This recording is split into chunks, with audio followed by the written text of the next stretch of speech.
सादर प्रणाम। YouTube channel सच्ची बातें में आपका हार्दिक स्वागत है, अभिनंदन है, वंदन है। मैं राजेश पटेल।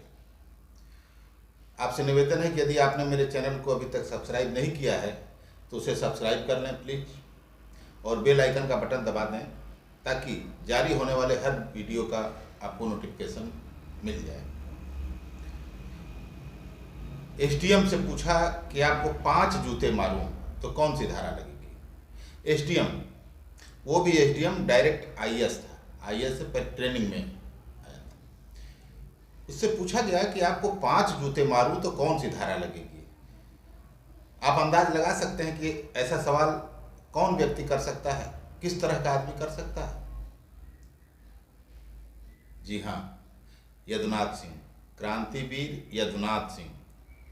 वो एसडीएम किसानों का उत्पीड़न कर रहा था। पूरा घटनाक्रम विस्तार से मैं सुनाऊंगा, आप वीडियो में अंत तक कृपया बने रहिए। मिर्जापुर जनपद में चुनार है, ऐतिहासिक स्थली चुनार। चंद्रकांता, जो टीवी सीरियल आप चंद्रकांता देखते थे, वो चुनार के ही बेस पर वो सीरियल बना था। देवकी नंदन खत्री जी, प्रसिद्ध उपन्यास देवकी नंदन खत्री जी ने 7 खंडों में चंद्रकांता उपन्यास लिखी। उसी उपन्यास से टीवी सीरियल बना था। उस उपन्यास में जितने स्थान हैं सब चुनार के हैं, अगल बगल के हैं। चुनारगढ़, विजयगढ़ सब अगल बगल के हैं। मेन कथानक चुनारगढ़ पर कि इर्द गिर्द घूमती रहती है। तो बात मैं चुनार की कर रहा हूँ। मिर्जापुर जनपद में चुनार एक स्थान है। घटना 1980, 31 दिसंबर 1980। चुनार के तत्कालीन एसडीएम मुकेश मित्तल, वो डायरेक्ट आईएएस थे। पहली पोस्टिंग उनकी चुनार में हुई थी, मुकेश मित्तल जी की। यहाँ कार्यभार संभालते ही वे अपनी आईएएस गिरी दिखाने लगे। किसानों को ही उत्पीड़न करने में उनको मजा आता था। सबसे बड़े कर्जदार किसान ही थे उनकी नज़र में। बकायेदार किसानों को पकड़वा पकड़वा कर जेल भेजना शुरू किया। इसकी खबर यदुनाथ सिंह के पास लोग पहुंचाते थे। यदुनाथ सिंह को विधायक बने जुमा 6 महीना हुआ था। जून 80 में चुनाव हुआ था, पहली बार विधायक बने थे। 31 दिसंबर की यह घटना है। यदुनाथ सिंह शुरू से ही किसानों के उत्पीड़न के खिलाफ थे। वे किसानों के लिए ही गर्मी के मौसम में अनवरत बिजली आपूर्ति के लिए लड़ते थे कि 24 घंटे बिजली मिलनी चाहिए। थ्रेशरिंग का मौसम है, सीजन है। बिजली की कहानी बाद में, आज सिर्फ एसडीएम के इर्द गिर्द ही कहानी घूमेगी। उनको किसानों का उत्पीड़न बर्दाश्त नहीं था। एसडीएम को समझाने के लिए वे समय का इंतजार कर रहे थे। आजाद भारत के सबसे बड़े क्रांतिकारी, उनको यूं ही नहीं कहा जाता था। वो समय का इंतजार कर ही रहे थे कि एक दिन एसडीएम ने उनको खुद मौका दे दिया।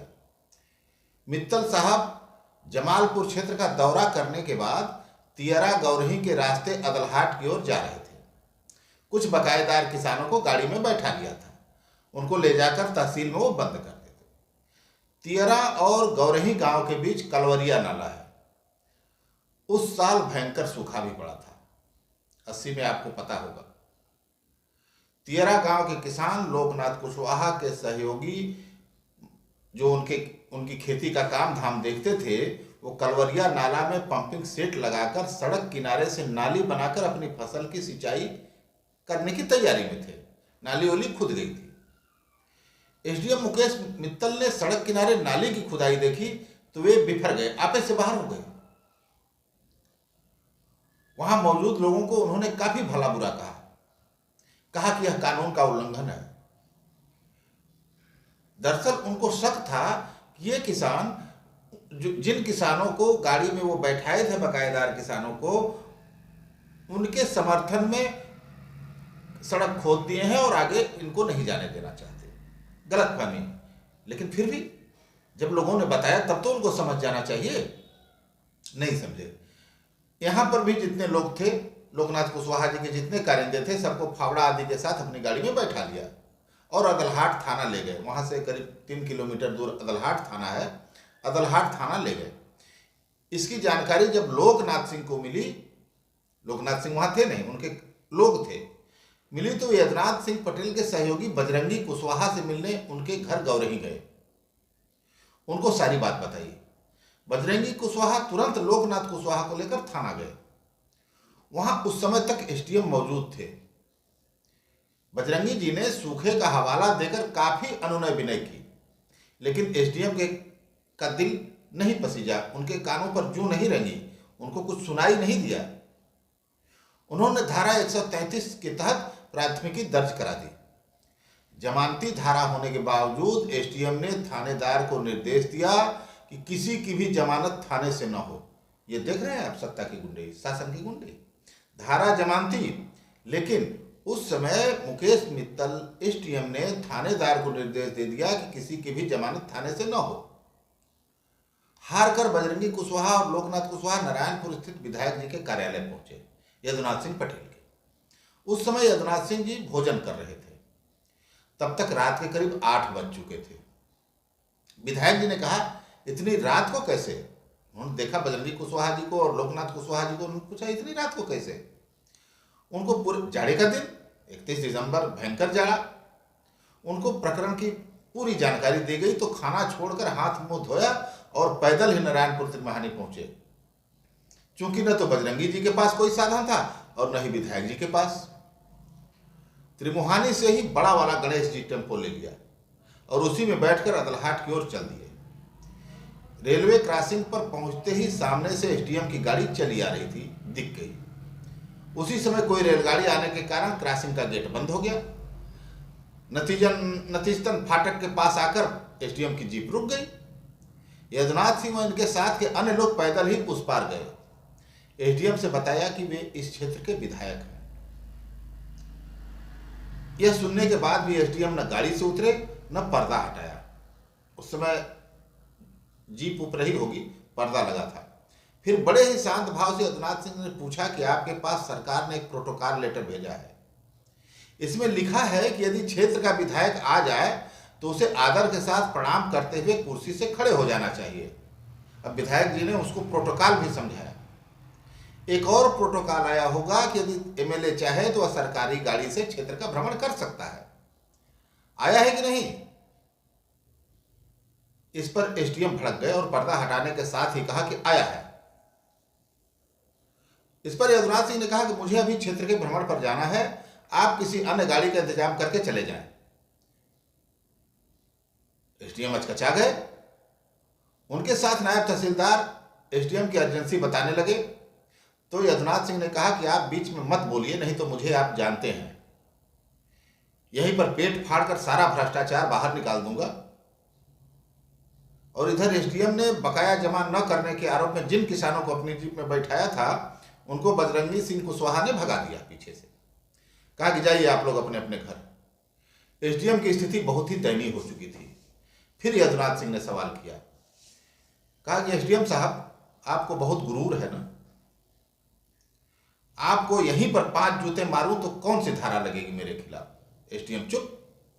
उनको ऐसे सवाल की उम्मीद नहीं थी कि कोई व्यक्ति भला एसडीएम से इस तरह का सवाल कर सकता है। यदुनाथ सिंह ने खुद धारा भी बताना शुरू कर दिया। जूते मारने के लिए धारा 323, गाली भी दे दूंगा तो धारा 504 जुड़ जाएगी। आप जान से मारने की धमकी का भी आरोप लगाया था कि धारा 506 भी लग जाएगी। बताइए, सभी धाराएं जमानती हैं या नहीं? एसडीएम ने कहा कि जमानती हैं। यदुनाथ सिंह ने कहा कि फिर धारा 133 कैसे गैर जमानती हो गई, जिसमें किसानों को आपने थानेदार को मना कर रखा है कि इनकी जमानत थाने से नहीं होनी चाहिए। रेलवे का गेट खुलने के बाद यदुनाथ सिंह एसडीएम को लेकर नारायणपुर त्रिमोहानी पर गए। वहां त्रिवेणी होटल में चाय नाश्ता भी कराया। कहा कि आज 31 दिसंबर है, कुछ ही देर में नया साल शुरू हो जाएगा। बाद में चाय नाश्ते का पैसा भी एसडीएम से ही दिलवाया, यह अलग बात है। इसके बाद एसडीएम चुनार जाने के बजाय सीधे मिर्जापुर गए और जिलाधिकारी से अपनी बेइज्जती को लेकर रोना रोया। फिर मिर्जापुर से भोर में अदलहाट थाना आए। वहां यदुनाथ सिंह, बजरंगी सिंह कुशवाहा, लोकनाथ कुशवाहा के खिलाफ अपने साथ हुई घटना की एफआईआर दर्ज कराई। इसके बाद वे जिला छोड़कर ही चले गए, फिर कभी नहीं आए, अपना सामान लेने भी नहीं आए। यह मुकदमा वर्षों तक चला। बाद में सरकारी पैरवी के अभाव में जज ने खारिज कर दिया। इधर एसडीएम ने लोकनाथ कुशवाहा के जिन साथियों को पकड़कर थाने में बैठाया था, उन सभी का चालान हुआ। बाद में जमानत पर सभी छूटे। रेलवे फाटक बंद होने के कारण की जांच के लिए भी कमीशन बैठा, क्योंकि एसडीएम ने शिकायत करी थी कि यदुनाथ सिंह ने बंद कराया था रेलवे फाटक। काफी दिनों बाद जीआरपी का एक दरोगा यदुनाथ सिंह का बयान लेने आया तो उसने कहा कि मैं जांच करने आया हूं। यदुनाथ सिंह ने कहा कि पहले पानी पी लीजिए, फिर जांच करिएगा। पानी पीने के बाद दरोगा ने फिर कहा कि जांच करने आया हूं। विधायक जी ने कहा खाना खा लीजिए, उसके बाद जो करना होगा करिएगा। यदुनाथ सिंह के साथ दरोगा ने खाना भी खाया। खाना खाने के बाद फिर उसने कहा कि जांच करने आया हूं। इस बार यदुनाथ सिंह अपने स्वभाव के अनुसार भड़क उठे और उस दरोगा को दौड़ा लिया। वह भागा, फिर वापस लौट कर नहीं आया। इसके बाद किसने जांच की, क्या रिपोर्ट रही, किसी को नहीं पता। यदुनाथ सिंह का निधन भी हो गया, अब कुछ भी नहीं पता क्या हुआ। पता है तो सिर्फ और सिर्फ किसानों के लिए यदुनाथ सिंह पटेल की दिलेरी। उन्होंने 11 दिसंबर 1967 को जेल में अपनी डायरी में लिखा था, निर्धनता की चरम सीमा पूंजी का प्रथम चरण है। ध्यान सुनिएगा, कितने बड़े दार्शनिक थे वो। 11 दिसंबर 1967 को उन्होंने अपनी डायरी में लिखा, निर्धनता की चरम सीमा पूंजी का प्रथम चरण है, और पूंजी की चरम सीमा निर्धनता का अभिषेक करती है। फिर से एक बार पढ़ दूं, निर्धनता की चरम सीमा पूंजी का प्रथम चरण है, और पूंजी की चरम सीमा निर्धनता का अभिषेक करती है। आज बस इतना ही। अगली कड़ी में मिलेंगे किसी अन्य रोचक किस्से के साथ। तब तक के लिए प्रणाम, नमस्कार।